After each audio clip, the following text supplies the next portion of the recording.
I want to talk to you about the Electoral College and why it matters. All right, I know this doesn't sound like the most sensational topic of the day, but stay with me because I promise you it's one of the most important. To explain why requires a very brief civics review. The President and Vice President of the United States are not chosen by a nationwide popular vote of the American people. Rather, they are chosen by 538 electors. This process is spelled out in the United States Constitution. Why didn't the founders just make it easy and let the presidential candidate with the most votes claim victory? Why did they create, and why do we continue to need this Electoral College? The answer is critical to understanding not only the Electoral College, but also America. The founders had no intention of creating a pure majority rule democracy. They knew from careful study of history what most have forgotten today or never learned. Pure democracies do not work. They implode. Democracy has been colorfully described as two wolves and a lamb voting on what's for dinner. In a pure democracy, bare majorities can easily tyrannize the rest of the country. The founders wanted to avoid this at all costs. This is why we have three branches of government: executive, legislative, and judicial.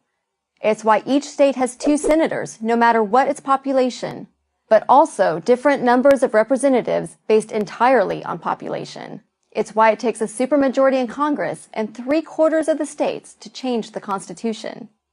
And it's why we have the Electoral College. Here's how the Electoral College works. The presidential election happens in 2 phases.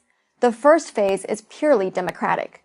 We hold 51 popular elections every presidential election year, 1 in each state and 1 in D.C. On Election Day in 2012, you may have thought you were voting for Barack Obama or Mitt Romney, but you were really voting for a slate of presidential electors. In Rhode Island, for example, if you voted for Barack Obama, you voted for the state's 4 Democratic electors. If you voted for Mitt Romney, you were really voting for the state's 4 Republican electors. Part 2 of the election is held in December, and it is this December election among the state's 538 electors, not the November election, which officially determines the identity of the next president. At least 270 votes are needed to win. Why is this so important? Because the system encourages coalition building and national campaigning.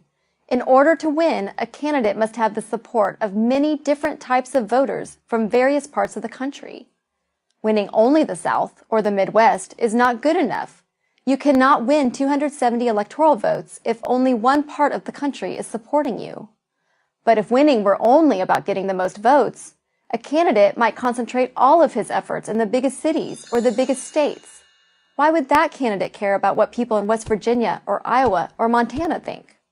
But you might ask, isn't the election really only about the so-called swing states? Actually, no. If nothing else, safe and swing states are constantly changing. California voted safely Republican as recently as 1988. Texas used to vote Democrat. Neither New Hampshire nor Virginia used to be swing states. Most people think that George W. Bush won the 2000 election because of Florida. Well, sort of, but he really won the election because he managed to flip one state which the Democrats thought was safe, West Virginia. Its 4 electoral votes turned out to be decisive. No political party can ignore any state for too long without suffering the consequences.